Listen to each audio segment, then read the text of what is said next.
Welcome guys to achiever connect. आज हम पढ़ेंगे एटम्स एंड मॉलिक्यूल्स। अभी तक हमने पढ़ा मैटर, फिर हमने पढ़ा is matter around us pure. अब हम पढ़ेंगे वो जो मैटर के पार्टिकल्स हैं बेसिकली, जिसे हम एटम्स और मॉलिक्यूल्स कहते हैं, उनके बारे में। तो इंट्रोडक्शन में हम ये देखना चाहते हैं कि एटम्स होते क्या हैं। तो जैसे कि आपको पता है, मैटर का सबसे स्मॉलेस्ट यूनिट जो होगा उसको एटम कहा गया है, राइट। तो स्मॉलेस्ट यूनिट यानी जो स्मॉलेस्ट पार्टिकल जो फर्दर ब्रेकेबल नहीं है। तो मैटर के अंदर कोई भी मैटर होगा, उसके अंदर जो स्मॉल पार्टिकल्स हैं जिससे वो मैटर बना है, that is atom. Okay, and these atoms combine together, जब ये एक दो एटम मिल जाते हैं या तीन मिल जाते हैं तो ये बनाते हैं एक molecule. All right, so the most fundamental unit of matter हम कह सकते हैं वो है आपका atom. and that is making up everything that we have or that we see around us। जो मैटर हमें दिखता है वो एक्चुअली बना है आपके एटम से, राइट। और इसका साइज नैनोमीटर्स में होता है। इसके डायमीटर जो होता है, यानी इसका एटम जो होगा अगर वो होता तो इतना छोटा है कि हमें नेकेड आई से दिखेगा नहीं, लेकिन इसका जो डायमीटर है वो जब साइंटिस्ट ने मेजर करा तो उन्होंने बताया है कि ये डायमीटर 1 नैनोमीटर का है। 1 नैनोमीटर। ऑल राइट, तो एटम जो है वो इसको नाम किसने दिया? उसे डिस्कवर करा था डेमोक्रिटस ने। सबसे पहले उसका नाम जो दिया था एटम, वो डेमोक्रिटस ने दिया था कि वो जो स्मॉलेस्ट या फंडामेंटल या इनडिविजिबल पार्टिकल जो है मैटर के, they are atoms based on. और ये सब आइडियाज़ जो थे ये उनके सिंपल आइडियाज़ हैं, फिलोसफिकल आइडियाज़ हैं। ल्यूसिपस और डेमोक्राइटस ने ये सब अपने फिलॉसफी के बेसिस पे, अपनी थिंकिंग, अपनी सोचने की कैपेसिटी के बेसिस पे ये सब चीज़ें नाम दिए थे या बताया था। It was not based on any experimental work. उन्होंने कोई एक्सपेरिमेंट नहीं करा था जिसमें उन्होंने एटम डिस्कवर करा और फिर उसका नाम दिया। उन्होंने सिंपल ये कहा था कि जो मैटर का जो स्मॉलेस्ट यूनिट है, जो इनडिविजिबल पार्टिकल है मैटर का, that is atom. Moving on to some important laws of chemical combination जो हमें आगे काम आएंगे, because the whole chemistry depends on these laws. सारे जो केमिकल रिएक्शंस होते हैं they depend on these laws, इसी के अकॉर्डिंग होते हैं। तो कुछ साइंटिस्ट ने, जैसे लेवॉइजर जो हैं एक साइंटिस्ट, उन्होंने एक लॉ दिया था जिसका नाम है लॉ ऑफ कंजर्वेशन ऑफ मास।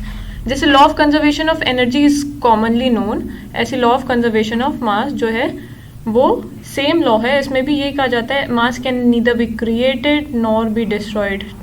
तो जैसे एनर्जी के लिए हम कहते हैं कि energy can neither be created nor be destroyed, similarly mass can neither be created nor be destroyed. यानी अगर एक्सपेरिमेंट करने से पहले आपने 100 ग्राम लिया था, तो आफ्टर एक्सपेरिमेंट जो भी आपके कंपाउंड्स बनेंगे ए और बी ब्रेक होने के बाद, या सपोज कंबाइन हो रहे हैं या इधर इस डायरेक्शन में हो रहा है रिएक्शन की, ये दो चीज़ें कंबाइन होकर एक चीज़ बना रही हैं, या ये एक चीज़ ब्रेक होके डिकम्पोज होके ये दो चीज़ें बना रही है, तो इनका इधर वाला वेट और इधर वाला weight should be equal. Reactants का वेट और जो प्रोडक्ट्स का वेट है वो इक्वल होना चाहिए। ये है हमारा law of conservation of mass, which is similar to law of conservation of energy. ये तो कॉमनली सबने सुना होगा कि energy can neither be created nor be destroyed, similarly mass can neither be created nor be destroyed. दूसरा important law है law of constant proportion, जिसे law of definite proportion भी कहते हैं। इसके नाम से ही हमें समझ में आ गया कि इसका क्या मतलब है। डिफिनाइट प्रोपोर्शन यानी ये जो एलिमेंट्स हैं they are always present in some definite proportion of mass. यानी जो एलिमेंट्स हमारे पास हैं, सपोज हमारे पास है नाइट्रोजन, ऑक्सीजन, कार्बन, हीलियम, ये सब क्या है? ये सब हमारे एलिमेंट्स हैं। तो all these elements they are existing in some proportion. Proportion मतलब किसी रेशियो में। सपोज रेशियो क्या, अगर मेरा वाटर है सपोज, तो रेशियो वाटर का क्या है? ये दो हाइड्रोजन आइटम्स है और एक ऑक्सीजन है, तो 2:1 का रेशियो हुआ। Hydrogen and oxygen are present in water in the ratio of this 1:8. So if we decompose 9 gram of water, we will obtain 1 gram of hydrogen. हमें 1 ग्राम हाइड्रोजन ही मिलेगा हमेशा और 8 ग्राम हमें ऑक्सीजन मिलेगा। तो बेसिकली ये उनका केमिकल प्रोपोर्शन हो गया 2:1। और इन्होंने ये बताया लॉ ऑफ कांस्टेंट प्रोपोर्शन कि एलिमेंट जो होते हैं they are present in the proportion of their mass, अपने मास के प्रोपोर्शन में होता है। तो ऑक्सीजन का मॉलिक्यूलर मास क्या होता है? यस 8। और हाइड्रोजन का मॉलिक्यूलर मास क्या होता है? 1। तो इनका मास रेशियो क्या होगा? 1:8। यानी अगर मेरे पास एक मॉलिक्यूल है वाटर का, तो वो अगर 9 ग्राम्स का है तो उसमें से 1 ग्राम तो आपका हाइड्रोजन होगा। 1 ग्राम, नॉट ये 1, ये वाला 1 नहीं है, ये 1 इज़ द फॉर्मूला रेशियो, फॉर्मूले के रेशियो का है। 1 ग्राम की बात करें हम मास की, और प्लस 8 ग्राम्स, इससे मिलके ये एक मॉलिक्यूल ऑफ वाटर बना होगा। Fine, moving on to the atomic theory, जो आपके लिए काफ़ी इंपॉर्टेंट है। इसके पोस्टुलेट्स याद करना बहुत इंपॉर्टेंट है, इसके सारे पोस्टुलेट, डाल्टन्स एटॉमिक थ्योरी, क्योंकि ये पोस्टुलेट्स एग्जाम में आ सकते हैं लिखने के लिए कि आप state the postulates of Dalton's atomic theory, तो ये याद करना बहुत इंपॉर्टेंट है। तो डाल्टन ने अपनी थ्योरी में ये बताया कि उन्होंने बेसिकली एक्सप्लेन करा the atomic theory which acted as an explanation of these 2 laws. इन 2 लॉज के ऊपर उन्होंने एक एक्सप्लेनेशन थ्योरी बनाई कि all the matter which is whether it's an element or a compound or a mixture, they consist of tiny invisible particles and these particles are called atoms. तो नाम तो डेमोक्राइटस ने दे दिया था, पर कि ये एटम जो हैं वो किसके पार्टिकल्स हैं, वो डाल्टन एटॉमिक थ्योरी ने बताया कि जितने भी एलिमेंट्स हैं, ये जो लॉज हैं, ये लॉज जिन पे वैलिड हैं, कंपाउंड हैं, मिक्सचर है, एलिमेंट है, ये सब जो है सब एटम से बने हुए हैं, and they all are invisible, ये इनविजिबल हैं। डेमोक्राइटस ने बताया था कि एटम जो होता है इट इज़ इनडिविजिबल। इनडिविजिबल मतलब उसको फर्दर हम डिवाइड नहीं कर सकते, राइट? मतलब इससे छोटा कुछ और नहीं हो सकता, इससे छोटा और नहीं होगा कोई। The postulates of the atomic theory by John Dalton, उसे पढ़ लिया जाए, थोड़ा सा हम पढ़ लें कि एक आइडिया रहे हमें कि क्या होते हैं। The matter is made up of tiny particles called atoms that can not be divided. ये हमें पता है, याद करने में ईजी रहेगा कि the matter is made up of tiny particles called atoms that can not be divided further. Second postulate है एटम्स आर नेवर फॉर्म्ड और destroyed during a chemical reaction. अब भाई अगर मेरे पास ये एक फंडामेंटल यूनिट है एटम, तो मैं इसको फर्दर डिवाइड नहीं कर सकती, ये मैंने बता दिया पहली पोस्टुलेट में, और सब हर साइंटिस्ट ये बता रहा है कि भैया इसको फर्दर हम डिवाइड नहीं कर सकते हैं। तो ऑब्वियसली अगर ये if it undergoes some chemical reaction it won't further break into something. ये ए है, अगर ये कोई क्वांटिटी है तो ये ब्रेक नहीं होगी A1 और A2 में, ये नहीं हो सकती, बिकॉज दिस इज इनडिविजिबल। ये इतना छोटा, आप खुद ही ट्राई करके देख लिया। अगर आप छोटे से उसके सॉल्ट के पार्टिकल को ले लें अगर फॉर एग्जांपल, वो तो हमें फिर भी दिख रहा है, बट ये एटम तो इतने छोटे हैं कि हमें दिखते भी नहीं है। पर अगर हम सॉल्ट के पार्टिकल को लें तो क्या हम उसे डिवाइड कर सकते हैं? हमसे तो वो भी डिवाइड नहीं होगा, फर्दर ब्रेक नहीं हो सकता वो। तो ऐसे ही ये एटम जो होते हैं अगर वो किसी भी केमिकल रिएक्शन के थ्रू जाते हैं they do not divide, never. तीसरा पोस्टुलेट है कि atoms of an element exhibit same nature. यानी अगर मेरे पास हाइड्रोजन एलिमेंट है, मेरा हाइड्रोजन का ये एक एटम होगा, दूसरा फिर मेरे पास एक और हाइड्रोजन आ गया, उसका भी एक एटम है, फिर तीसरा हाइड्रोजन आ गया, उसका एक एटम है। ये 3 हाइड्रोजन एटम्स है मेरे पास। ये जो एटम्स होंगे इनकी सबकी प्रॉपर्टी सेम है। ये ऐसा नहीं होगा कि ये जो है ग्रीन कलर का हो, ये येलो कलर का हो, ये वाइट कलर का हो, सब एक जैसे नेचर के होंगे। They exhibit same size and mass and character. यानी सारे hydrogen atoms 1U, molar mass सबका 1U होगा, और उनका कैरेक्टरिस्टिक्स भी सबकी सेम ही होगी। जो ये वाला हाइड्रोजन जिससे रिएक्ट करेगा उससे ये भी करेगा, ये भी करेगा। सारे एटम्स किसी भी एलिमेंट का they are of same nature, same size, same mass and same character. Fourth point है हमारा, fourth postulate, atoms of different elements exhibit variant nature. Variant nature होता है उनका, यानी हाइड्रोजन का जो एटम होगा it will be similar to all the other hydrogen atoms but it will be different from helium atom.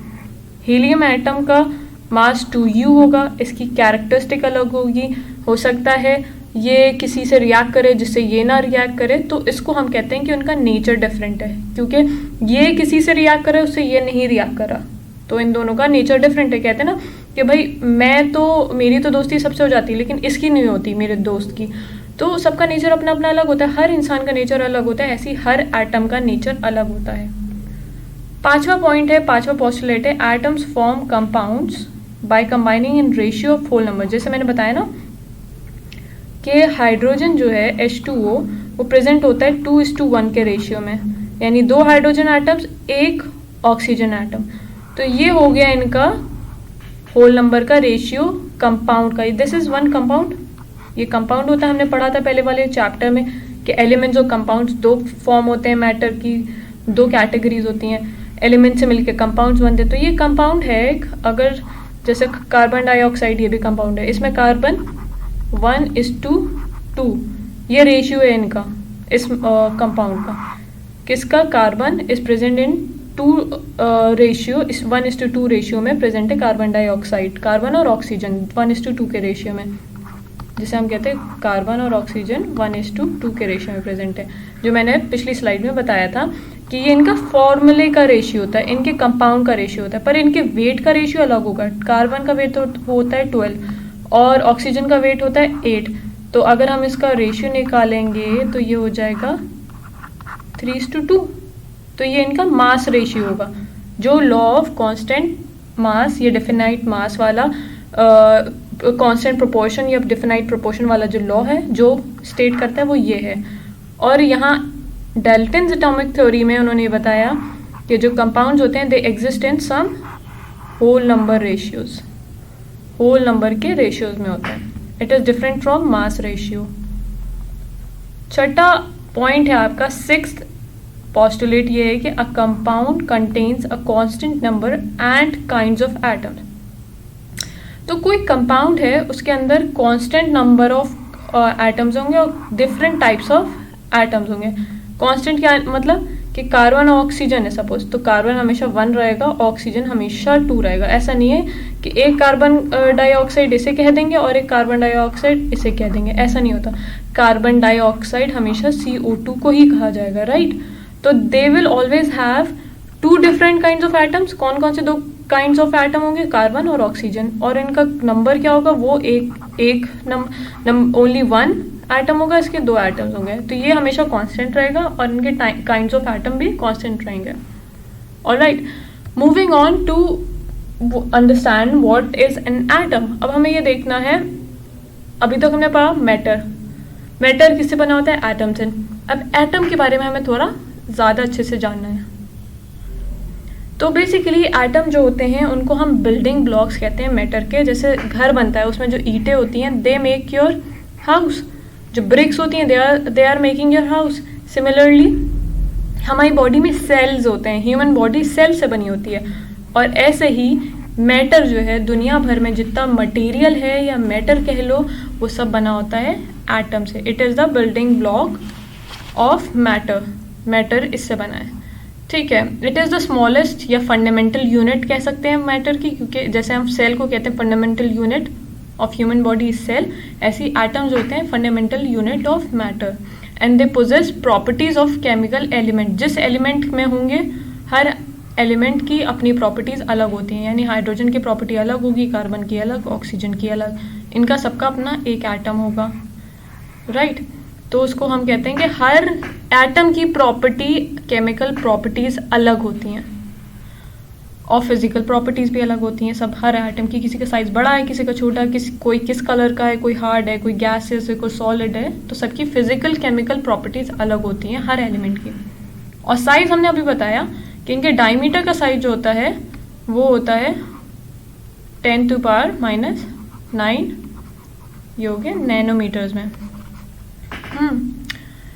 10⁻⁹ nanometres में, nanometres में हम इसका साइज मेजर करते हैं। इसका डायमीटर इतना छोटा होता है कि 1 मीटर जो होता है वो बड़ा, 1 meter is equals to 10⁻⁹ nanometers. तो इसके डायमीटर का साइज होता है 10⁻⁹ नैनोमीटर्स, 1 नैनोमीटर का साइज होता है। हाइड्रोजन लेकिन वैरी करता है ये साइज, जैसे हाइड्रोजन का साइज थोड़ा और छोटा हो जाएगा। और मॉलिक्यूल ऑफ वाटर, क्योंकि मॉलिक्यूल ऑफ वाटर एक ऑक्सीजन 2 हाइड्रोजन से बना होता है, तो मॉलिक्यूल ऑफ वाटर का साइज अलग होगा, हाइड्रोजन एटम का अलग होगा। हीमोग्लोबिन जो हमें ब्लड में प्रेजेंट है वो भी एक मॉलिक्यूल है, कॉम्प्लेक्स है, उसका साइज अलग होगा। ग्रेन ऑफ सैंड उसका साइज अलग है। आंट जो होती है, जो चींटी होती है, उसका साइज ये होता है। तो इससे आइडिया लगा सकते हैं आंट हमें जो इतनी सी दिखती है, या ग्रेन ऑफ सैंड जो हमें इतना सा दिखता है, उसका 10⁻⁻⁴ है। उससे भी छोटा, उससे भी छोटा, जस्ट इमेजिन, उससे भी छोटा, कितना छोटा, ऑलमोस्ट 10⁻⁻10। तो यू कैन इमेजिन कितना छोटा होगा साइज ऑफ एटम है, इसलिए हमें दिखाई भी नहीं देता। नेक्स्ट आते हैं कि अब इन एटम्स को हम डिनोट कैसे करेंगे, कैसे पहचानेंगे कौन सा एटम किसका है। भाई हमारे पास तो हज़ारों एलिमेंट्स है, हज़ारों नहीं, 120 एलिमेंट्स, 119 एलिमेंट्स हैं। अब हर एलिमेंट का एटम डिफरेंट होता है, तो अब उस हर डिफरेंट एटम को पहचानने के लिए कि भाई मुझे समझ में आ जाए कि ये एलिमेंट, ये एटम जो, ये तो एल्युमिनियम का है, ये ऑक्सीजन से रिएक्ट करेगा नहीं करेगा, तो इसलिए साइंटिस्ट ने क्या करा, सबको सिम्बल्स दिए, सबको अलग अलग सिम्बल्स दिए। और ये सिम्बल्स जो हैं ये प्रपोज करे थे सबसे पहली बार डेल्टन ने ही। ऑल्दो ये अब इनवैलिड हैं, ये वाले सिम्बल्स जो अब यूज़ नहीं होते इस तरह से, पर देखा जाए तो कॉपर, जैसे कॉपर का सी दिया था, अब कॉपर का सी यू हो गया है। गोल्ड का जी दिया था, अब गोल्ड का ए यू हो गया है। प्लाटिना, लेड का अब जो पी बी हो गया है। सिल्वर ये हो गया है। आयरन एफ ई हो गया। ऑक्सीजन ओ रहा, इन्होंने सिंपल एक सर्कल दिया था। कार्बन का सी हो गया है, हाइड्रोजन का एच हो गया है। तो अब बेसिकली सिंबल जो है किस पे डिपेंड करें, अब इनमें कॉमन चीज़ देखो, सबके नाम का पहला लेटर, पहला या दूसरा लेटर यूज़ होता है इसमें। लेकिन कुछ कुछ जगह पर आप देखिए, जैसे लेड में पी बी है, तो वो क्या यूज़ कर रहे हैं, दे आर यूजिंग उनके दूसरे नाम, दूसरी लैंग्वेज में उनके जो नाम है, लैटिन में जो नाम है, वो उन नामों का पहले 2 लेटर्स। तो यूजुअली हर उसमें आपके फर्स्ट 2 लेटर्स यूज़ करे जाते हैं, किसी भी कैपिटल लेटर्स में, अपर केस में उसको, और लोअर केस में दूसरा वाला लेटर। जैसे है कॉपर है, उसमें सी यू यूज़ हो रहा है, तो सी कैपिटल रहेगा, यू हमेशा छोटा रहेगा। सी ऐसे नहीं बनता कॉपर का, हमेशा सी यू बनेगा। तो ये याद रखना कैसे हम डिनोट करते हैं सिंबल्स को। It's very easy. जैसे नाइट्रोजन है तो उसको खाली N, सोडियम है Na। तो ये इनके एलिमेंट्स के नाम हैं, जो इनके लेटर नाम के फर्स्ट 2 लेटर्स यूज़ करे जाते हैं, या पहला लेटर यूज़ कर लो, या अगर N के नाम का कोई और, जैसे सोडियम का भी Na है और यहाँ पर N है, तो मैं सोडियम को Na लूँगी, क्योंकि इससे डिफ्रेंशिएट करने के लिए कि ये नाइट्रोजन है और ये सोडियम है। Moving on to atomic mass. Atomic mass क्या होता है? एटॉमिक मास सिंपली एक एटम है हाइड्रोजन का, उसका जो मास होगा उसको हम एटॉमिक मास कहेंगे। एक एटम का, सिंगल एटम का जो मास है उसे एटॉमिक मास कहेंगे। ये मास याद करना बहुत ज़रूरी है, क्योंकि इससे ही आगे हम क्वेश्चंस करेंगे, इसी के बेसिस पे आगे सारे केमिकल रिएक्शंस, कहीं कहीं हमें ये भी प्रूव करने को आएगा कि जो पीछे हमने लॉज पढ़े थे, लॉ ऑफ कांस्टेंट प्रोपोर्शन या लॉ ऑफ कांस्टेंट मास वाला, ये सब प्रूव करने को भी आ सकते हैं। तो आपको ये जो इनके एटॉमिक मासेस हैं ये याद होने चाहिए, टेबल अभी ही याद करना ज़रूरी है, इनको याद करना ज़रूरी है।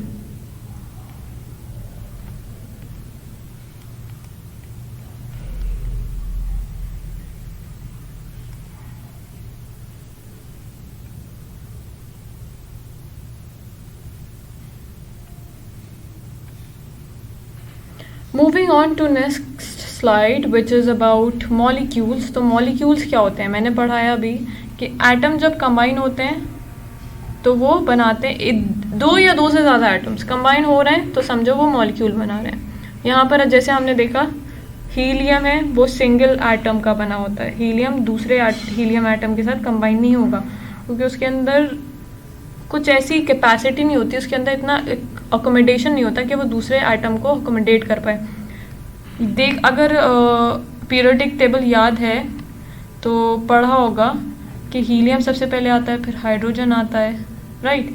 तो हीलियम सबसे पहले आने का मकसद क्या है, इसका साइज सबसे छोटा होता है, इसलिए हीलियम जो है अपने जैसे दूसरे एटम्स के साथ कंबाइन नहीं कर पा रहा, बॉन्ड नहीं बना पाया, इसलिए वो मोनो फॉर्म में, सिंगल फॉर्म में, सिंगल ही रहता है हमेशा, सिंगल एटम घूमता फिरता रहता है।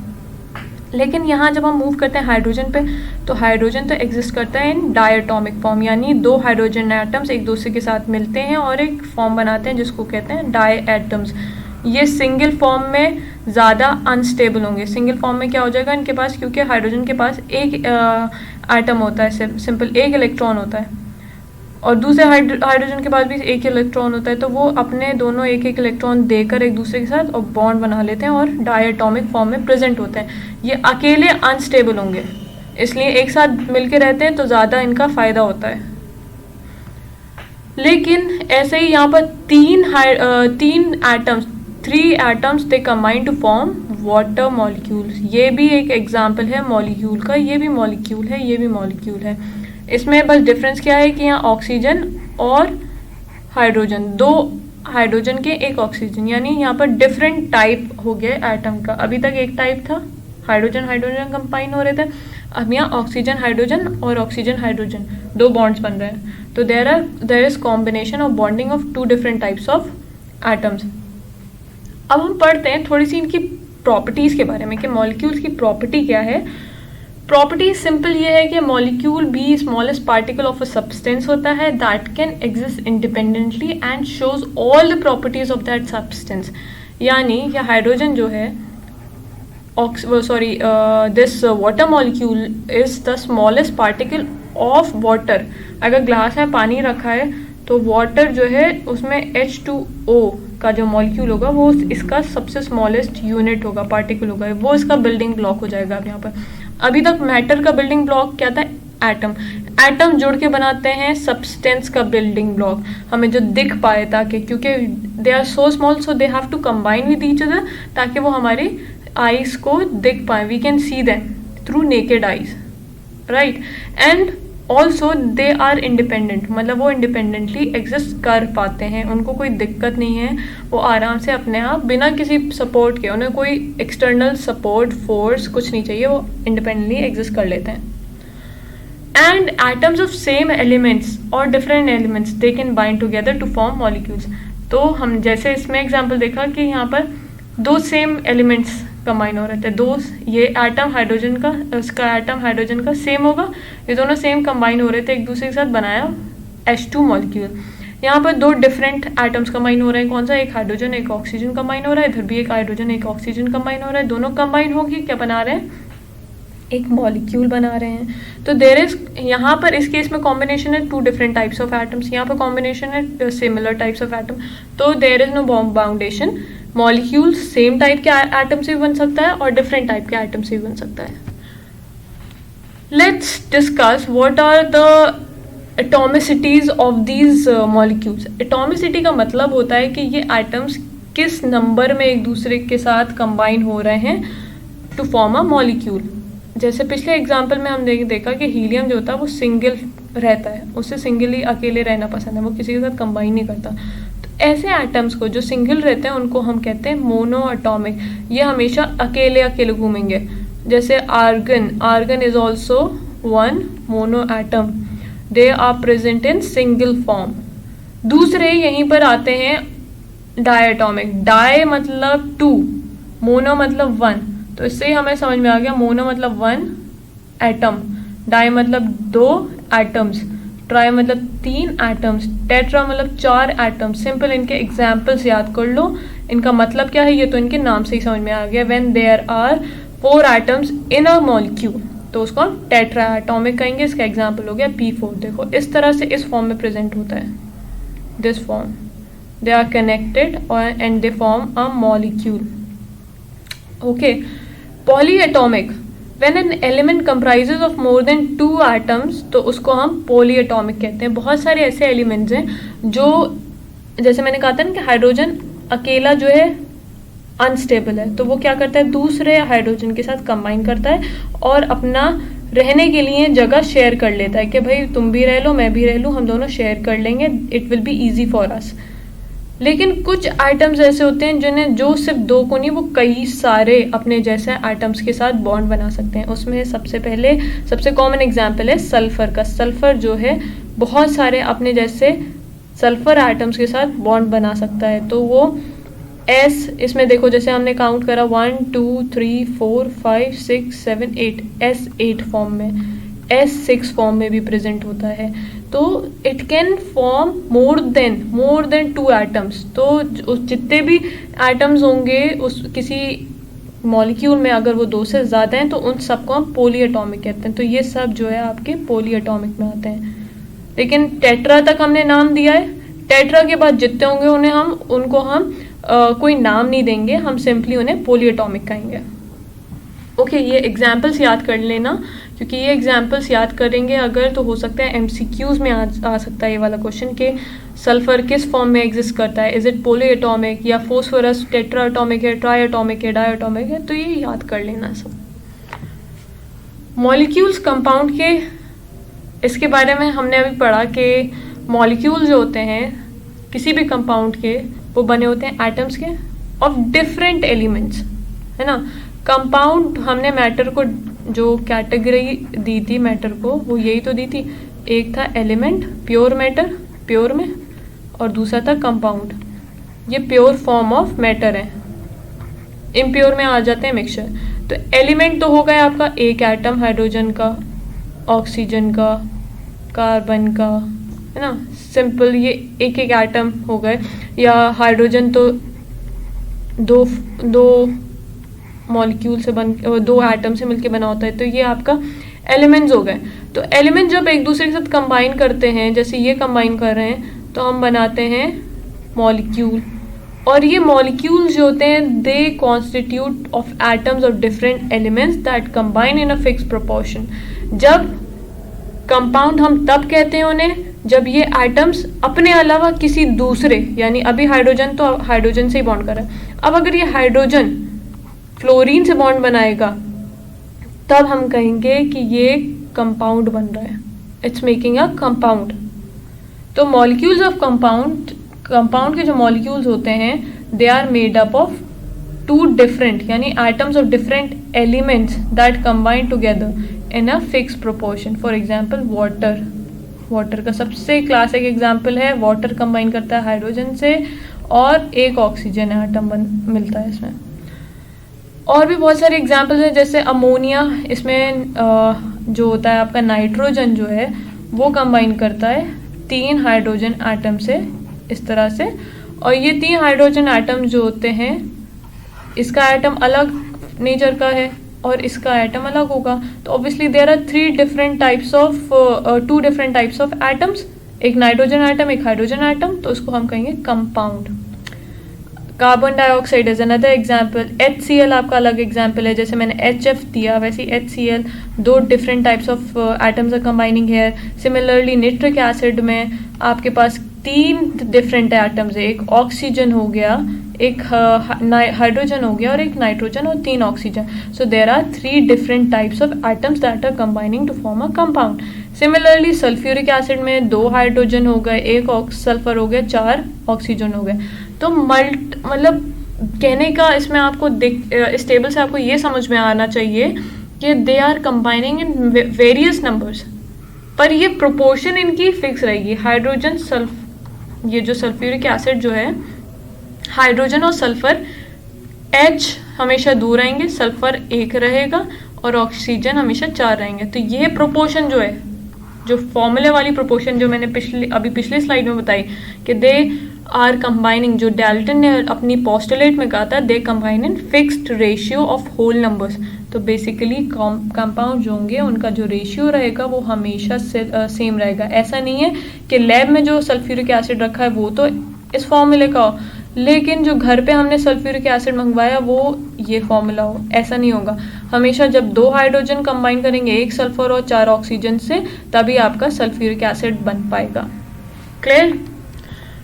Now let's discuss what is an ion. अभी तक हम एलिमेंट्स की बात कर रहे थे कि एलिमेंट्स हैं, मॉलिक्यूल्स हैं, कंबाइन करके एलिमेंट्स कंबाइन करके मॉलिक्यूल्स बनाते हैं। अब हम बात करते हैं कि ये जो कंपाउंड्स होते हैं जो अभी हमने डिस्कस करे, जिनमें डिफरेंट टाइप के एलिमेंट्स प्रेजेंट होते हैं, एटम्स प्रेजेंट होते हैं, वो एलिमेंट्स हमने पता है, हमें ये पता है कि वो मेटल्स और नॉन मेटल्स होते हैं, 2 तरह के होते हैं, प्लस एक मेटलॉइड भी होते हैं। खैर वो इतने इंपॉर्टेंट नहीं है अभी बात करना, हमें मेन डिस्कस करना है कि ये 2 तरह के होते हैं एलिमेंट्स। एलिमेंट हमारे 2 तरह के होते हैं। एलिमेंट को हम एटम्स भी कहेंगे क्योंकि एटम से ही एक एलिमेंट बना होता है, एक एलिमेंट उसका एक एटम। जैसे आयरन का एक एटम है, ये 2 एटम होंगे तो 2 हो जाएंगे ये। बेसिकली एलिमेंट क्या है, ये आपका आयरन इज योर एलिमेंट। ये बना किससे, एक उसकी एक सर्किल को हम कहेंगे कि वो एक एटम है, ठीक है। न्यूट्रल एटम्स जो होंगे, यानी एटम जो होता है वो खुद, उस पर कोई चार्ज नहीं होता, किसी भी मैटर का कोई चार्ज नहीं होगा, उसका जो एटम होगा वो हमेशा 0 चार्ज रहेगा, उस पर कोई पॉजिटिव नेगेटिव चार्ज नहीं आएगा, वो हमेशा न्यूट्रल रहेगा।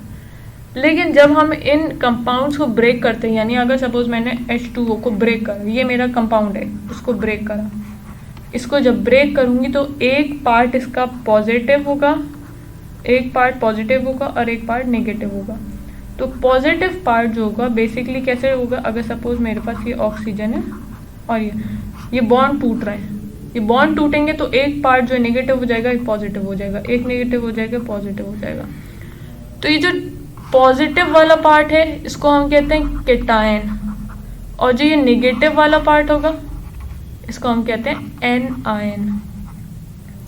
तो हमारे जो कंपाउंड्स होते हैं उनमें एटम्स जो हैं पॉजिटिव और नेगेटिव फॉर्म में बनते हैं on the basis of what they are doing, मतलब केमिकल रिएक्शन में। या कभी भी अगर आपको कोई कंपाउंड तोड़ना हो तो ऑब्वियसली हमें केमिकल रिएक्शन करना पड़ता है, उसे केमिकली तोड़ना पड़ता है। We can not break them physically, कि वो काम केमिकल लेवल पे हो रहा है, it's not happening at physical level. आप उसे डंडे से नहीं तोड़ सकते हैं आप किसी भी कंपाउंड को। You have to do some chemical reactions on that particular compound to form ions. तो कंपाउंड जब टूटेगा तो वो आयंस बनाएगा, और ये आयंस 2 तरह के होते हैं, एन आयन, दूसरा cation. Anion negative वाला होगा और कैट आयन पॉजिटिव वाला होगा। तो हमेशा याद रखना, कोई भी बॉन्ड टूटेगा, कोई भी कंपाउंड टूटेगा अगर, तो एक पॉजिटिव बनेगा और एक negative.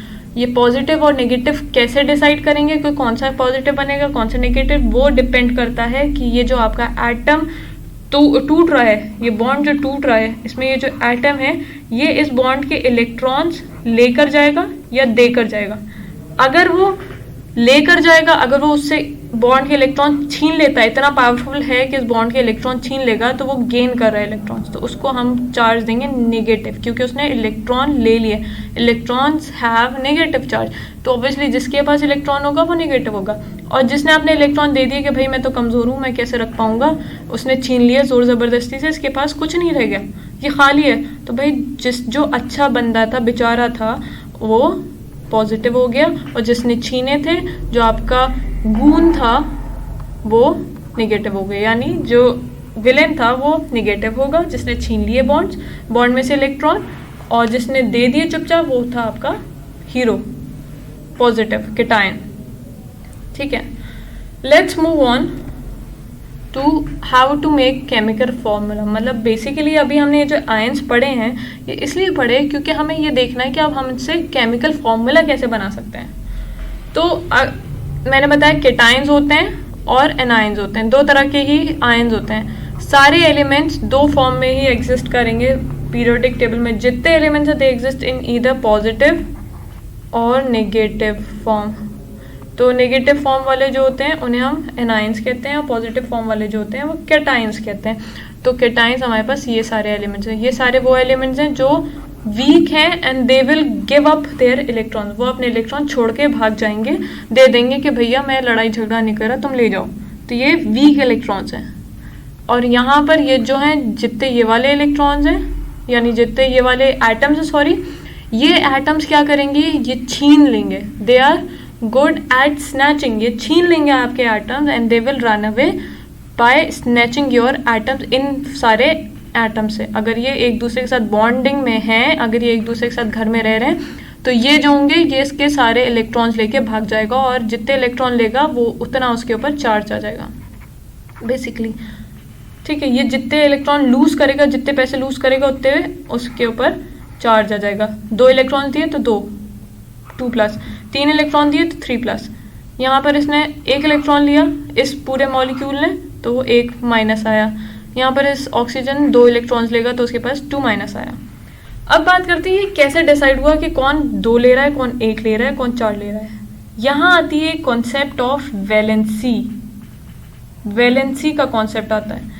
Valency is the combining capacity, कि कितनी कंबाइनिंग पावर है उसके अंदर, कितना वो कंबाइन कर सकता है। यानी हमारे पास, मैंने कहा ना कि जो आपका हाइड्रोजन होता है उसके पास 1 इलेक्ट्रॉन होता है, उसके पास जो 1 इलेक्ट्रॉन है वो एक ही कमरा है उसके पास और 1 ही इलेक्ट्रॉन है, तो वो क्या करेगा, वो या तो एक दूसरे इलेक्ट्रॉन को बुलाकर कहेगा तुम भाई मेरे साथ ये कमरा शेयर कर लो, यहाँ पर डबल बेड है तुम शेयर कर लो, शेयरिंग में रह लेंगे। तो ऐसे ये दोनों बॉन्ड बना लेते हैं एक दूसरे के साथ। लेकिन जब ये तो दोनों भाई भाई थे, अब जब ये हाइड्रोजन किसी बाहर वाले से डील करता है, यानी अगर सपोज क्लोरीन है, यहाँ पर ये बाहर वाला है कोई, इस क्लोरीन के पास टोटल 7 इलेक्ट्रॉन्स होते हैं। ठीक है, 1 2 3 4 5 6 7। अब ये कहेगा कि मुझे तो भैया 1 इलेक्ट्रॉन की कमी है, मुझे 1 इलेक्ट्रॉन चाहिए, तुम दे सकते हो तो मैं तुम्हारे साथ रहने को तैयार हूँ। वो कहता है कि ठीक है भाई ले लो, मुझे तो ज़रूरत है, किसी को रखना है, मुझे तो अपना इलेक्ट्रॉन बेचना है। तो ये अपना इलेक्ट्रॉन इसे दे देता है। इसके 1 इलेक्ट्रॉन की जो कमी है, 8 होने चाहिए टोटल इलेक्ट्रॉन्स ऑक्टेट में, ये 1 इलेक्ट्रॉन की कमी जो है वो उसको देकर पूरी कर देता है और यहाँ पर ये लोग बॉन्डिंग में, कॉन्ट्रैक्ट में आ जाते हैं एक दूसरे के साथ। ठीक, तो इससे हमें क्या पता चला कि एक हाइड्रोजन सिर्फ एक ही एटम के साथ बॉन्ड बना सकता है, एक हाइड्रोजन 2 क्लोरीन के साथ बॉन्ड नहीं बना सकता। क्यों? क्योंकि उसके पास एक ही इलेक्ट्रॉन है। तो हमने इससे पता करा कि इसकी कंबाइनिंग कैपेसिटी ओनली 1, इसलिए इसके पास 1+ चार्ज आता है। और प्लस चार्ज क्यों आ रहा है? क्योंकि ये अपना इलेक्ट्रॉन देता है, it is giving. In most cases वो अपना इलेक्ट्रॉन देता है, बहुत कम केसेस होते हैं जहाँ पर वो इलेक्ट्रॉन लेता है, नेगेटिव चार्ज आए उस पर -H आए, ये बहुत कम होता है। इसको कहते हैं हाइड्राइड, जब बनाता है वो hydride. It's very rare although, मतलब उसमें फिर डिफरेंट केस होता है कि वो हाइड्राइड बनाए, but this is called hydrogen atom cation. और ये कॉमन फॉर्म है हाइड्रोजन की। वो यूजुअली प्रेफर करता है कि मेरे पास एक ही तो इलेक्ट्रॉन है, फालतू में इसे लेकर कहाँ घूमूं, मैं इसे भेज देता हूँ। तो वो उसको गिव अवे कर देता है and that is how they form it's bond with the other items, और वो उनके साथ मिलके रहने लगता है। तो वैलेंसी जो होती है, it explains how atoms of one element will mix with atoms of another element. जैसे मैंने ये बताया ना कि हाइड्रोजन अपना एक इलेक्ट्रॉन देकर तब इसके साथ कॉन्ट्रैक्ट में आता है। It's always a give and take relationship इस दुनिया में, हर एक को कुछ ना कुछ चाहिए आपसे रिटर्न में। तो यहाँ से आपको सबसे पहले पता चलेगा भाई एटम जो होते हैं वो भी एक दूसरे के साथ डील करते हैं, तब जाके वो एक दूसरे के साथ रह पाते हैं, तब जाके काम बनता है, जिंदा एग्जिस्ट कर पाते हैं। वरना इस फॉर्म में एग्जिस्ट करना इट्स अनस्टेबल उनके लिए, it's not possible. Everybody is looking for stability, तो स्टेबिलिटी चाहिए। चार्ज, अगर कोई चीज़ चार्ज है तो वो अनस्टेबल है, अगर चार्ज न्यूट्रल हो गया है, चार्ज किसी तरह से भी न्यूट्रल हो जाएगा तो वो स्टेबल हो जाएंगे। ये इनकी एक्साइटेड स्टेट होती है, it's not stable state. Clear? I hope valency का कॉन्सेप्ट समझ में आया हो। क्या होता है valency? Simply the combining capacity कि एक एटम कितने एटम्स को अपने साथ जोड़ सकता है, एक एटम कितने इलेक्ट्रॉन्स अपने दे सकता है या कितने इलेक्ट्रॉन दूसरे से ले सकता है। जैसे ये ना कि क्लोरीन एक ही इलेक्ट्रॉन ले सकता है, तो उस पर क्लोरीन पे -1 का नेगेटिव आएगा, और हाइड्रोजन हमेशा हमेशा हमेशा एक इलेक्ट्रॉन दे ही सकता है, तो उसके ऊपर +1 का आएगा, +1। उसके पास एक से ज़्यादा इलेक्ट्रॉन है ही नहीं उसके पास इलेक्ट्रॉन एक से ज़्यादा वो दे ही नहीं सकता, तो इसलिए 1 ही चार्ज आएगा उसके पास। और क्लोरीन हमेशा एक ले सकता है, एक से ज़्यादा वो ले ही नहीं सकता, इसलिए वो -1 का ही चार्ज आएगा उसके ऊपर, किसी के साथ भी बॉन्ड बनाए। All right, moving on to rules of writing a formula. अब हमारे पास रूल्स होने चाहिए ये फॉर्मूला बनाने के लिए। केमिकल कंपाउंड्स देखे होंगे, उनके केमिकल फॉर्मूला होता है कि जैसे सोडियम क्लोराइड, ये सोडियम क्लोराइड बनाया किसने, कैसे पता कि सोडियम इसके साथ इसी फॉर्म में होगा, सोडियम इस फॉर्म में क्यों नहीं होगा, क्योंकि हमने अभी पीछे देखा कि क्लोरीन सिर्फ नेगेटिव वन चार्ज ले सकता है और सोडियम हमने पीछे वाली टेबल में देखा वो सिर्फ +1 चार्ज ले सकता है। यहाँ देखा ना हमने कि सोडियम के पास सिर्फ +1 चार्ज है और क्लोरीन के पास -1 चार्ज है, यानी सोडियम 1 इलेक्ट्रॉन दे सकता है और क्लोरीन 1 इलेक्ट्रॉन ले सकता है। तो क्योंकि सोडियम 1 इलेक्ट्रॉन ले सकता है और ये क्लोरीन सोडियम 1 इलेक्ट्रॉन दे सकता है और क्लोरीन 1 इलेक्ट्रॉन ले सकता है इससे, तो इस वजह से ये एक दूसरे के साथ बॉन्ड बना रहे हैं इन द रेशियो 1:1 के फॉर्म में, ये एक एटम ये दूसरा एटम। इससे हमें पता चला सोडियम की कैपेसिटी सिर्फ 1 है, इसकी वैलेंसी 1 है। क्यों है 1? क्योंकि एक से ज़्यादा से ये बॉन्ड नहीं कर सकता, तो हम कहेंगे वैलेंसी सोडियम की भी 1 है और क्लोरीन की भी 1 है। ठीक है, वैलेंसी का मतलब है कितने एटम से वो कंबाइन कर रहा है, बॉन्ड बना रहा है। बाइनरी कंपाउंड्स वो होते हैं, formula of simple compounds, binary compounds वो होते हैं that consist of 2 different elements. How to write a formula of a compound. अब बात आती है कि भाई ये फॉर्मूला हम लिखें कैसे। ये रूल तो हमें पता चल गया है कि वैलेंसी चाहिए, पता होनी चाहिए। वैलेंसी के लिए हमें ये वाली टेबल याद करनी पड़ेगी। ये टेबल याद कर ली एक बार तो समझो रूल्स फॉर्मूला लिखना 2 सेकंड का काम है। इट्स नथिंग डिफिकल्ट, कुछ नहीं। हमसे कहा सोडियम कार्बोनेट, मैंने देखा सोडियम Na, इसकी वैलेंसी, इसके ऊपर चार्ज क्या होता है 1+1। और दूसरा पार्ट क्या है कार्बोनेट, कार्बोनेट ये रहा कार्बोनेट, ये रहा कार्बोनेट, इसकी वैलेंसी क्या होती है -2। तो मैंने यहाँ पर सोडियम +1 है और ये हो गया क्या था इसकी वैलेंसी -2, यहाँ पर मैंने -2 लिखा। ठीक है, -2 तो +1 यहाँ पर आया, -2 यहाँ पर आया, इन दोनों को क्रॉस कर दो और ये बन जाएगा आपका N के पास 2 आ जाएगा, CO3 के पास 1 आ गया। तो 1 लिखने की ज़रूरत नहीं होती है, सिंपली हम Na2CO3 लिखते हैं और ये सबस्क्रिप्ट में आना है, ऊपर नहीं आना, सबस्क्रिप्ट में। जैसे ये 3 सबस्क्रिप्ट में वैसे 2 भी सबस्क्रिप्ट में आना है। अब बात करते हैं एल्युमिनियम सल्फेट। एल्युमिनियम सल्फेट कैसे बनाना है। एल्युमिनियम ये है, इसके ऊपर कितनी वैलेंसी थी 3, यहाँ पर आ गए 3। सल्फेट के ऊपर कितनी वैलेंसी है -2, सल्फेट ये होता है -2। तो हम इसे क्रॉस करेंगे, इसकी वैलेंसी इसके पास आ जाएगी, इसकी वैलेंसी इसके पास आ जाएगी, तो Al के ऊपर 2 आ जाएगा, SO4 के पास 3 आ गया। तो ये आपका फॉर्मूला हो गया। और जब ऐसे 2 सब्सक्रिप्ट्स होंगी ना तो हमें ब्रैकेट लगा के तब दूसरी सब्सक्रिप्ट लिखनी पड़ेगी। ऐसी बहुत सारे एग्जाम्पल्स हैं, ये खुद से ट्राई करके देखिएगा आप लोग कि हो पा रहे हैं, फॉर्मूले बन पा रहे हैं कि नहीं। सिंपल इनकी ट्रिक ये है, ये वाली टेबल याद कर लीजिए, इनकी टेबल याद हो जाएगी। और टेबल ऐसे याद करनी है कि समझ के कि हाइड्रोजन 1 से बॉन्ड बना सकता है, सोडियम 1 से बॉन्ड बना सकता है, ये भी 1 से बॉन्ड बना सकता है, इसलिए इनकी वैलेंसी 1 है। ये सब 1 वाले हैं, यहाँ ये सब 1, सबकी 1 वैलेंसी है, यहाँ तक सारे 1 वाले। फिर इसके बाद ये जो 2 बॉन्ड बना, 2 एटम से कंबाइन कर सकते हैं, उनकी 2 होगी। इनकी प्लस है क्योंकि ये एटम्स देंगे और ये एटम्स लेंगे। तो हमेशा याद रखना कभी भी सेम चार्ज वाले एक दूसरे के साथ कंबाइन नहीं कर सकते। There is a give take relationship, give take यानी एक देगा एक लेगा, ऐसा नहीं होता। गिव वाली रिलेशनशिप नहीं होती कि Ba 2+ है तो वो 2 इलेक्ट्रॉन दे रहा है, और यहाँ पर Fe 2+ है वो भी 2 इलेक्ट्रॉन दे रहा है। दे किसे रहा है, ले कौन रहा है। बॉन्ड कैसे बनेगा, बॉन्ड जो बनता है वो गिव एंड टेक से बनता है, राइट।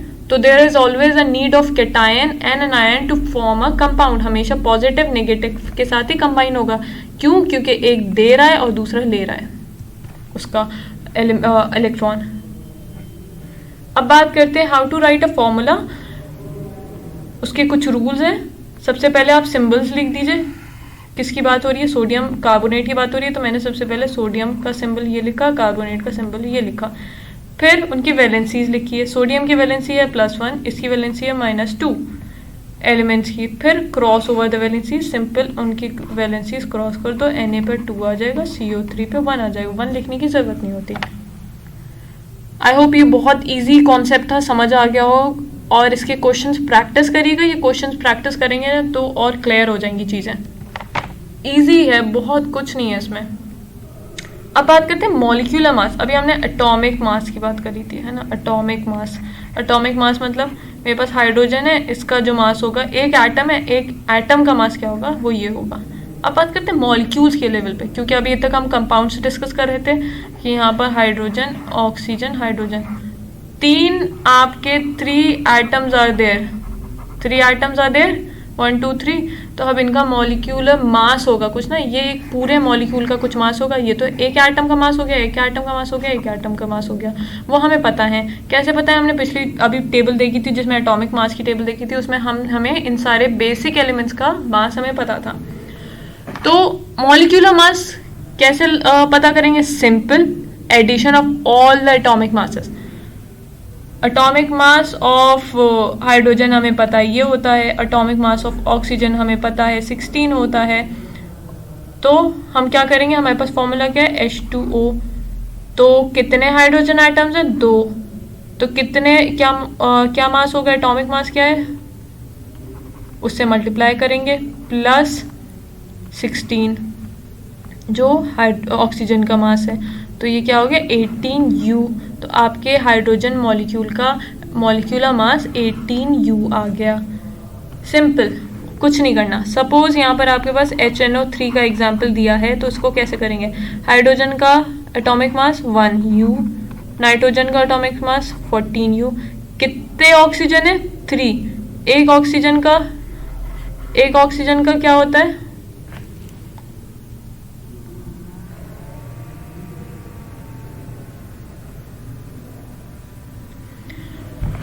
एक ऑक्सीजन का मास क्या होता है?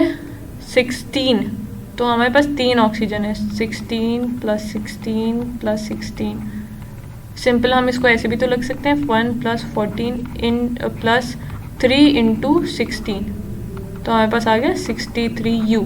तो this is your molecular mass. Okay, because ये जो नाइट्रिक एसिड होता है, it is a molecule because it is made up of multiple atoms. इसका ये कंबाइन करके बनाते हैं नाइट्रिक एसिड। अब बात करते हैं formula unit mass. What is formula unit मास? मतलब मॉलिक्यूलर मास तो समझ में आ गया कि किसी भी मॉलिक्यूल के फॉर्मूले में जो एटम्स होंगे उन एटम्स का जो मास, एटॉमिक मास होगा, उनको सिंपल ऐड करके हमें मॉलिक्यूलर मास मिल गया। फॉर्मूला यूनिट मास क्या होगा? इसकी डेफिनेशन ये होती है, the sum of atomic masses of all the atoms in a formula. Formula क्या है? ये है आपका फॉर्मूला, या सपोज ये है आपका फॉर्मूला। तो atomic masses of all the atoms, कितने एटम्स हैं? 3 एटम्स हैं, उनके सबके atomic masses of a compound is called a formula unit. यानी इसका जो मैंने HNO3 का जो फॉर्मूला है, उस बेसिस पे जो मैंने एटॉमिक मास ऐड करके जो मास निकाला, this is called formula unit मास। ये इस फॉर्मूले का यूनिट मास है।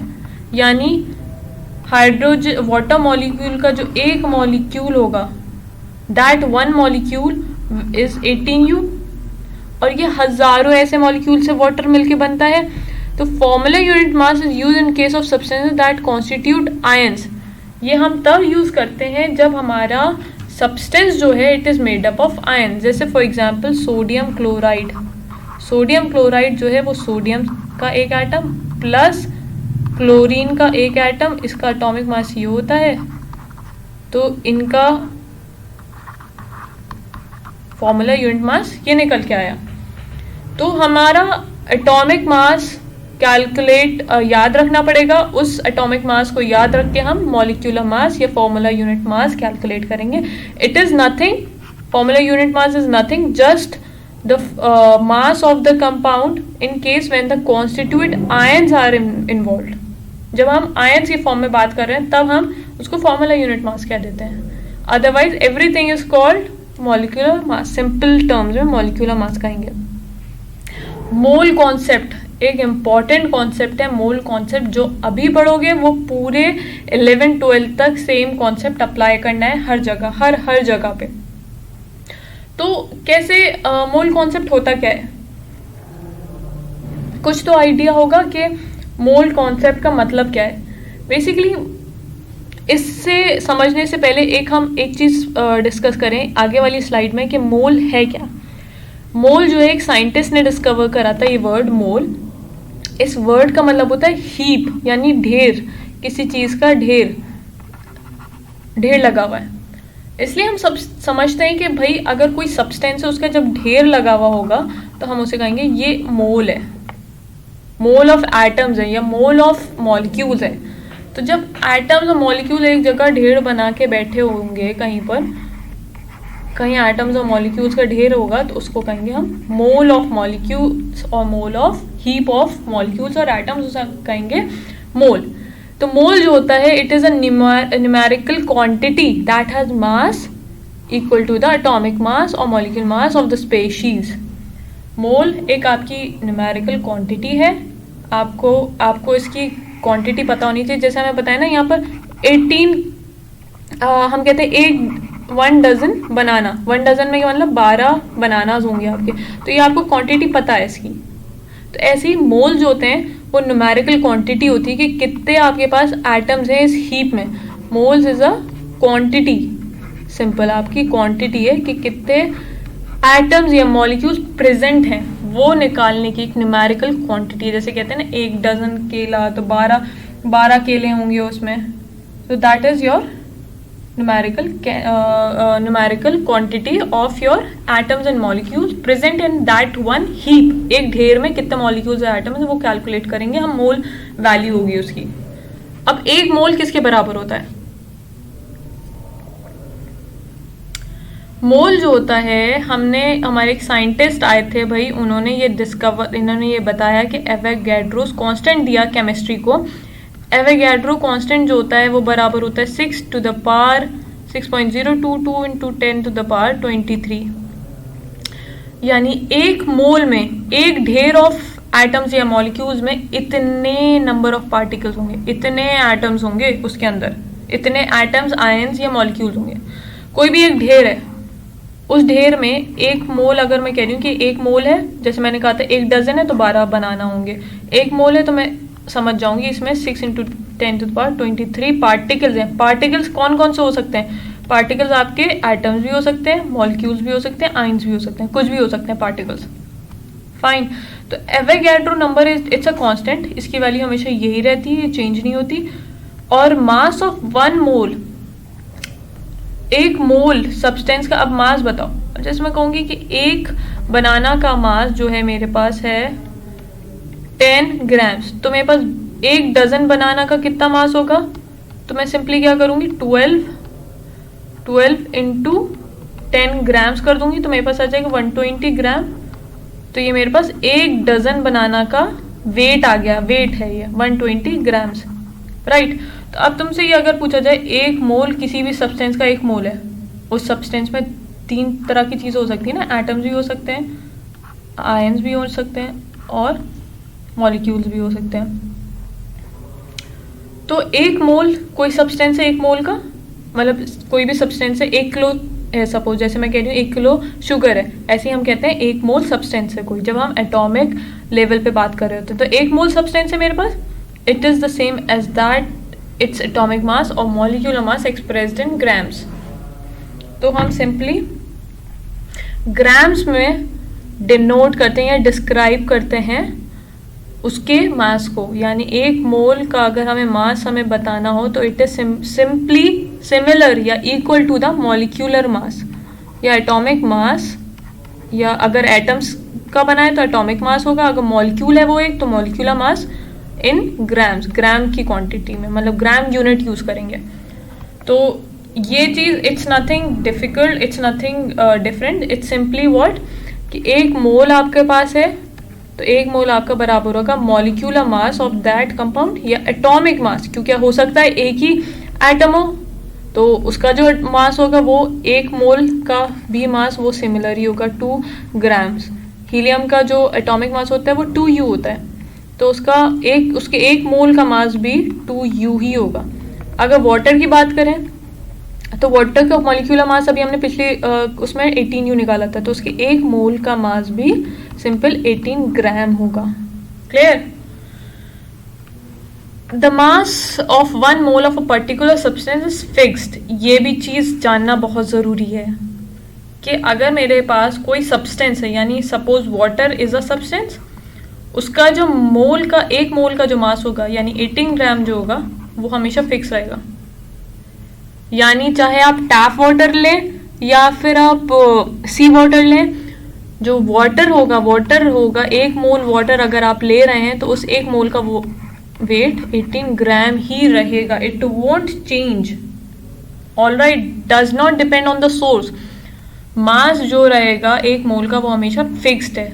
वो आपका जिंदगी भर जब तक ये दुनिया कायम है वो 1 मोल का मास फिक्स्ड ही रहेगा, 18 ग्राम ही रहेगा। फॉर एग्जाम्पल हाइड्रोजन का एटॉमिक मास होता है, मैंने बताया 1U है, तो उसका एक atom of hydrogen it is equals to 1U, है ना। तो उसका ग्राम एटॉमिक मास क्या था, 1 gram. Okay, and those 1 gram of hydrogen atom will contain 6 point, यानी हमें 1 ग्राम हाइड्रोजन अगर मैं ले रही हूँ, 1 ग्राम हाइड्रोजन ले रही हूँ तो मेरे पास उसमें 1 ग्राम हाइड्रोजन ले रही हूँ तो उसमें इतने एटम्स प्रेजेंट हैं हाइड्रोजन के। 1 ग्राम हाइड्रोजन में इतने एटम्स प्रेजेंट हैं। Clear? Moving on to again the mole concept. Mole concept है क्या चीज़? अभी हमने मोल समझ लिया कि मोल क्या चीज़ है। तो मोल कॉन्सेप्ट क्या होता है? We say that 2 molecules of carbon combine with 1 molecule of oxygen to form carbon dioxide. हमें ये पता है कि 2 कार्बन और 1 ऑक्सीजन मिलकर कार्बन डाइऑक्साइड बना रहे हैं। ये कैसे पता चला? ऐसे पता चला कि ऑक्सीजन जो होती है it is combining in a fixed ratio, and that is why we say कि 2 मॉलिक्यूल्स कार्बन के कंबाइन हो रहे हैं 1 मॉलिक्यूल ऑक्सीजन के to form 2 molecules of carbon dioxide. 2 molecules बन रहे हैं हमारे पास, 2 मॉलिक्यूल्स बन रहे हैं। ये जो 2 है ना, ये वाला 2, दिस 2 इज यानी 2 CO2 बन रहे हैं, 2 CO2 के मॉलिक्यूल। एक मॉलिक्यूल ये हो गया, दूसरा मॉलिक्यूल ये हो गया, और ये खुद मॉलिक्यूल किसका बना है? 1 कार्बन प्लस 2 ऑक्सीजन, इससे मिलके बना है। पर यहाँ पर 2 कार्बन चाहिए मुझे और 1 ऑक्सीजन का मॉलिक्यूल चाहिए। दिस इज ऑक्सीजन एटम और ऑक्सीजन मॉलिक्यूल, ये होता है। तो ये डिफरेंस, इसमें कंफ्यूज मत होना।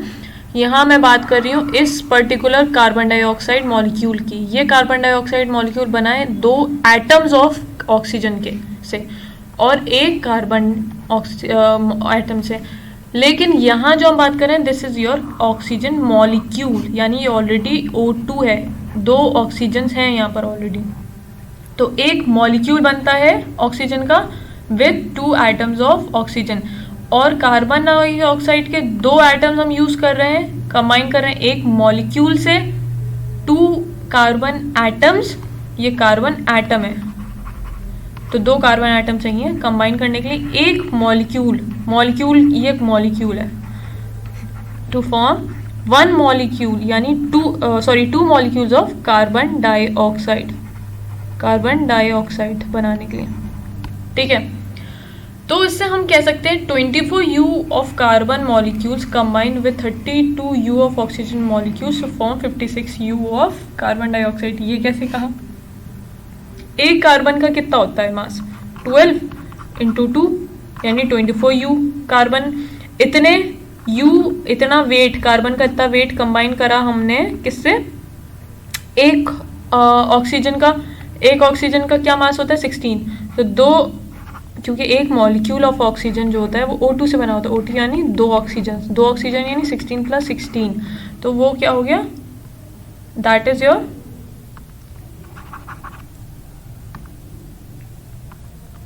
32U।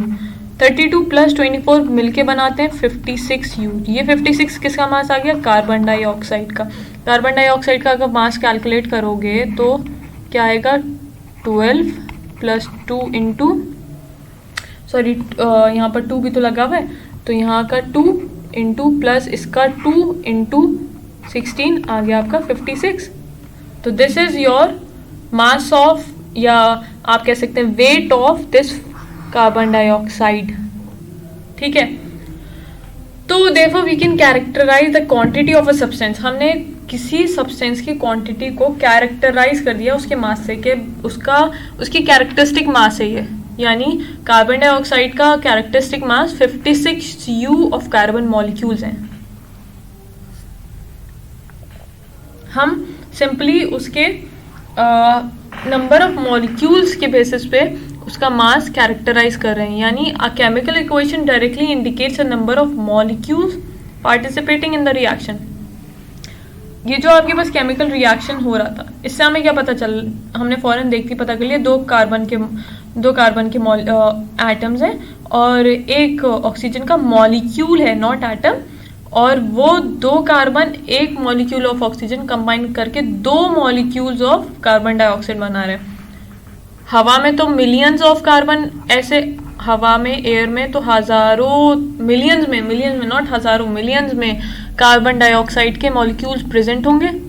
यहाँ पर हम सिर्फ दो मॉलिक्यूल्स सिंथेसाइज कर रहे हैं, प्रोड्यूस कर रहे हैं। तो basically it is convenient for us to refer to number of substance in a chemical reaction as numbers of molecules और आइटम्स। इसलिए हमारे लिए ये ईजी है, हम सिंपली देख के बता सकते हैं कि हाइड्रोजन, ये एक हाइड्रोजन है, ऑक्सीजन है, तो ये हाइड्रोजन और ऑक्सीजन दो हाइड्रोजन आइटम्स कंबाइन करके बनाया है वाटर। तो हमने क्या दिया, दो हाइड्रोजन एक ऑक्सीजन का आइटम था और दो हाइड्रोजन थे, वो मिलके बना रहे थे। लेकिन this is not the correct chemical formula, but I am just showing, depicting कि कैसे हम पता करते हैं कि हमारे पास इसे दो हाइड्रोजन आइटम्स कंबाइन करें एक आइटम ऑफ ऑक्सीजन से, जबकि होता ये है कि ऑक्सीजन का आधा एटम, मॉलिक्यूल का आधा, एक मॉलिक्यूल आधे यूज होता है to combine with hydrogen to form this water molecule, ठीक है, इस फॉर्म में। ऑलराइट, अब जो है हमारे पास आया नेक्स्ट चीज, हमें क्या डिस्कस करनी है, मॉलिक्यूलर मास और मोल कॉन्सेप्ट, क्या है इनका रिलेशन। तो ग्राम एटॉमिक मास किसी भी सब्सटेंस का हमें पता है कि वो, जब हम, जैसे एटॉमिक मास हमें पता है क्या होता है, यू से यूज़ करते हैं, एक्सप्रेस करते हैं, यानी कार्बन का एटॉमिक मास है 12U।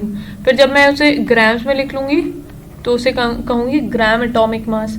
ऐसी ग्राम मॉलिक्यूलर मास जो होता है, जब मैंने हाइड्रोजन वाटर का मैंने बताया था मॉलिक्यूलर मास 18U होता है, इसे मैं अगर ग्राम्स में एक्सप्रेस करने लगूँ तो वो हो गया आपका ग्राम molecular mass of that substance. Simple, कुछ मत, इसका कोई रॉकेट साइंस नहीं है, कोई कॉम्प्लेक्स चीज़ नहीं है, सिंपली मैंने उनके मॉलिक्यूलर मास को ग्राम्स में एक्सप्रेस करा, सिंपली, ठीक है। Similarly we can say that the gram molecular mass carbon dioxide का 56U होता है, but we know that in case of chemical equation mole is the measuring unit. लेकिन हमें तो पता है कि भाई जब हम केमिकल इक्वेशंस की बात करते हैं तो हम फिर एटॉमिक मास या मॉलिक्यूलर मास की बात नहीं करते, हम एक मोल की बात करते हैं कि मोल्स के टर्म्स में हम बताते हैं। तो 56U of carbon dioxide has only one molecule of carbon dioxide. CO2 जो है उसका एक ही तो मॉलिक्यूल है कार्बन डाइऑक्साइड का 56 ग्राम्स में, तो 56 ग्राम जो है वो आपका बराबर हो गया एक मोल मॉलिक्यूल्स ऑफ कार्बन डाइऑक्साइड। यानी 56 ग्राम अगर आप कार्बन डाइऑक्साइड ले रहे हैं तो उसमें आपके पास एक मोल मॉलिक्यूल्स होंगे, एक मोल मॉलिक्यूल्स होंगे कार्बन डाइऑक्साइड के। एक मोल मॉलिक्यूल्स यानी 6.022 इंटू 10 की पावर 23 मॉलिक्यूल्स होंगे कार्बन डाइऑक्साइड के। कितने? 56 ग्राम ऑफ कार्बन डाइऑक्साइड ले रही हूँ मैं जब, अगर, ठीक है। ये फॉर्मूला जो है ये बहुत इंपॉर्टेंट फॉर्मूले हैं, इनको याद करना है क्योंकि यही दो फॉर्मूले हैं to find out number of moles. Number of moles small n से डिनोट करते हैं। अगर मैंने कहा कि मैंने 56 ग्राम्स ऑफ कार्बन डाइऑक्साइड ली है तो उसके नंबर ऑफ मोल्स कैलकुलेट करो, तो 56 ग्राम, तो 56 ऊपर लिखूंगी मास ऑफ द सब्सटेंस जो मुझे दिया हुआ है ग्राम्स में, कितना दिया हुआ है वो लिखा, नीचे मोलर मास, कार्बन डाइऑक्साइड का मोलर मास कैलकुलेट करके वो यहाँ लिखना है, तो आपके नंबर ऑफ मोल्स आ जाएंगे। इस केस में हमारे पास नंबर ऑफ मोल्स 1 आ गया, ठीक है। सिमिलरली एक और फॉर्मूला होता है कैलकुलेट करने का नंबर ऑफ मोल्स, उसमें हम नंबर ऑफ पार्टिकल्स के टर्म्स में कैलकुलेट करते हैं। Number of particles n upon Avogadro number. Avogadro number से, क्योंकि हमें पता है कि एक मोल में इतने होते हैं, तो ऑब्वियसली इतने पार्टिकल्स कितने कितने होंगे, तो वो जो यूनिटरी मेथड होता है ना, सिंपली उससे हमने ये फॉर्मूला देख सकते हैं कि नंबर ऑफ पार्टिकल अगर आपको दिया हुआ है, अगर आपको दिया हुआ है 12.044 इंटू 10⁻23 पार्टिकल्स लिए मैंने कार्बन डाइऑक्साइड के, तो नंबर ऑफ मोल्स कैलकुलेट करो। तो क्या करें, सिंपली हमें क्या करना है, सिंपली 12.044 इंटू 10⁻23 ऊपर रखेंगे नंबर ऑफ पार्टिकल्स की जगह पे, जो हमें क्वेश्चन में देखें, डिवाइडेड बाय 6.022 इंटू 10⁻23 जो एवोगैड्रो नंबर है। तो नंबर ऑफ मोल्स हमारे पास आ गए 2।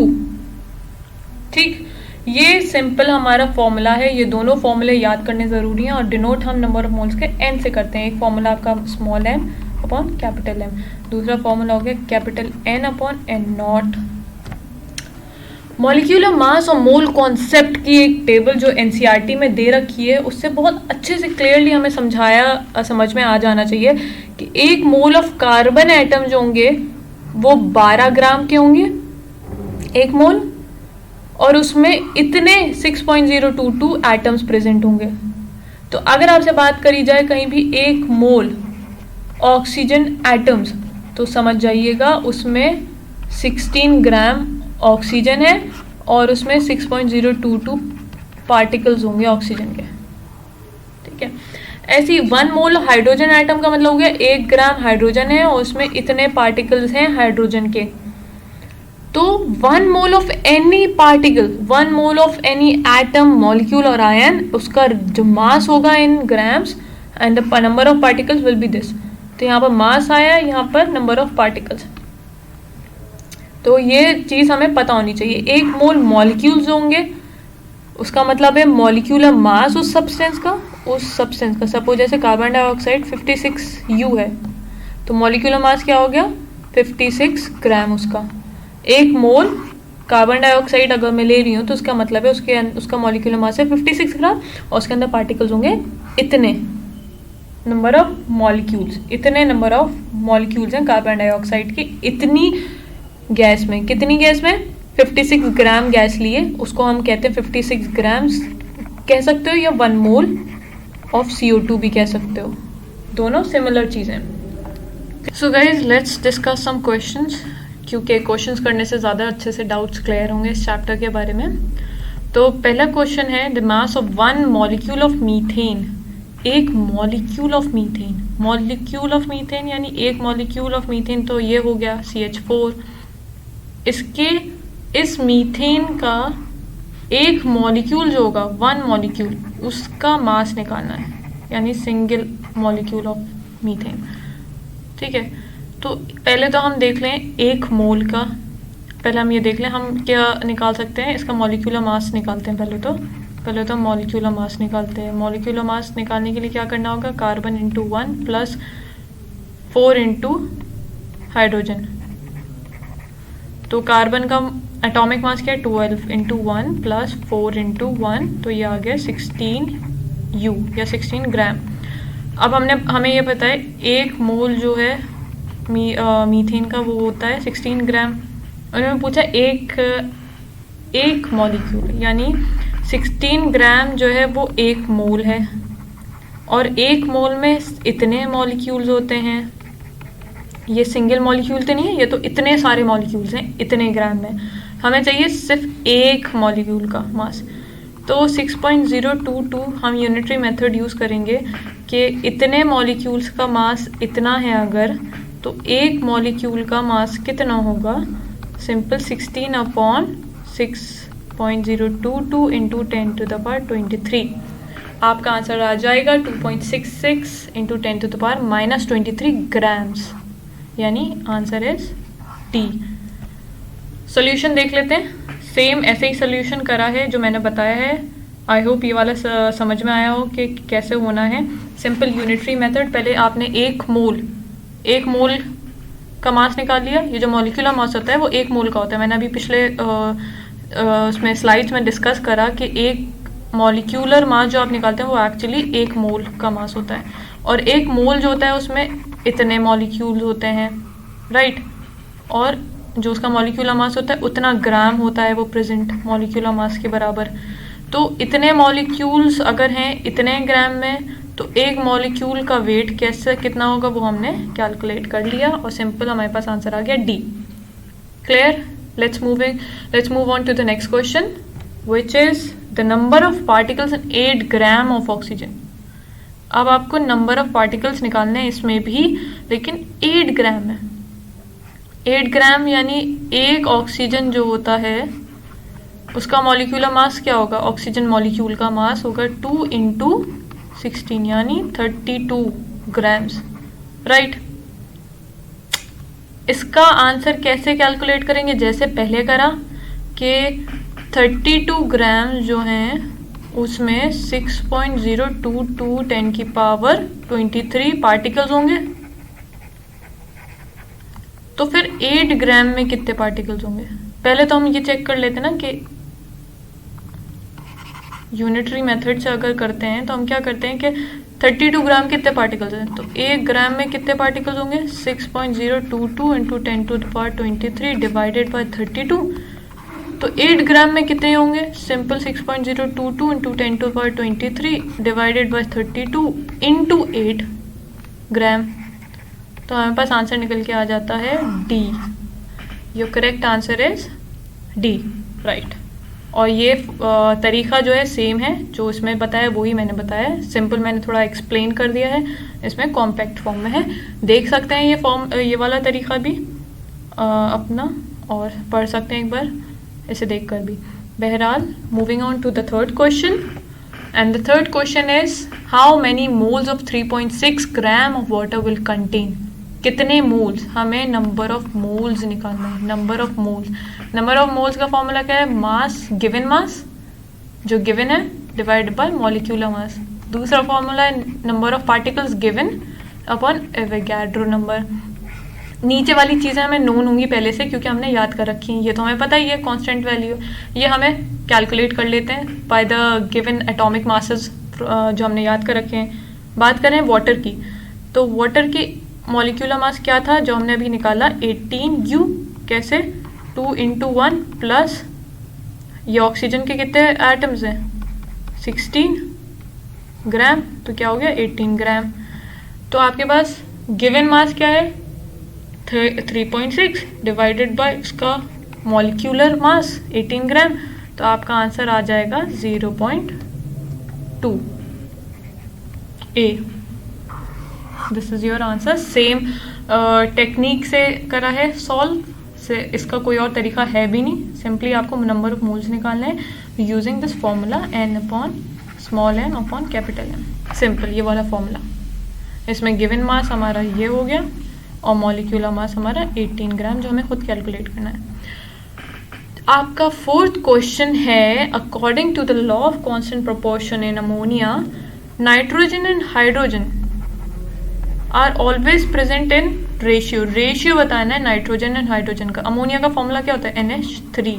अब कुछ बच्चे क्या करेंगे, इसका आंसर सोचेंगे ये तो 1:3 होना चाहिए, but no, this is not the correct answer. इन्होंने पूछा है बाय मास, यानी लॉ ऑफ कांस्टेंट प्रोपोर्शन की बात हो रही है। लॉ ऑफ कांस्टेंट प्रोपोर्शन में बाय मास उन्होंने रेशियो कहा था, और ये वाला ratio it's the ratio of the compound, फॉर्मूले का रेशियो है, कंपाउंड का रेशियो है। ठीक है, तो हम मास देखेंगे किस रेशियो में। नाइट्रोजन का मास होता है 14U, ठीक है, और आपके हाइड्रोजन का मास क्या होता है? 1, तो 1 × 3U, तो क्या हो गया? 14:3। आंसर आ गया डी। बाय मास की बात करें ना, ये मास, तो हम यहाँ मास को का ही रेशियो निकालेंगे। So according to the law of constant proportion, we know chemical elements are present in definite proportion by mass, not by the chemical formula, not by the whole numbers. जो उनका फॉर्मूले का रेशियो है वो नहीं पूछ रहे हैं, it's asking you the ratio of their masses. ठीक है, आपका फिफ्थ क्वेश्चन है which among the following is a tetra atomic element. मैंने कहा था ये याद कर लीजिए क्योंकि ये क्वेश्चन आ सकता है, एंड क्योंकि हमने अभी पढ़ा है और हमने अभी याद कर लिया था तो हमें पता है फॉस्फोरस एक टेट्रा एटॉमिक फॉर्म में प्रेजेंट होता है। ऐसी फॉर्म थी, देखी थी हमने पिक्चर, और ये हमने एग्जाम्पल्स पढ़े भी हैं सारे, right. Moving on to the 6th question. ये आपकी एनसीईआरटी का ही क्वेश्चन है और ये इम्पॉर्टेंट क्वेश्चन है बिकॉज ये क्वेश्चन अगर आप याद कर लेंगे तो सिंपल, आपको जब क्वेश्चन आएगा सामने या कहीं पर ये सेम क्वांटिटीज़ दे रखी हों तो आप सिंपली ये वैल्यू पुट कर देंगे। आपसे पूछा गया है if 1 mole of carbon atom weighs इतना, 1 मोल का वेट हमें पता है कार्बन के 12 ग्राम्स होता है, हमें पता है मॉलिक्यूल उसका एटॉमिक मास है। What is the mass of 1 atom of carbon, एक एटम का क्या मास है, क्योंकि इसमें हमें पता है इसमें तो इतने एटम्स होंगे कार्बन के, यानी कितने 6.022 इंटू 10 की पावर 23, इतने एटम्स हैं आपके कार्बन के इसमें। और मैंने पूछा है कि सिर्फ एक एटम का मास बताओ, एक एटम। ऐसे तो हम क्वेश्चंस कर चुके हैं पहले भी, तो क्या करना होगा, सिंपली क्योंकि मास of 1 carbon atom is 12 grams, तो हम क्या करेंगे, मास ऑफ 1 कार्बन एटम क्या होगा,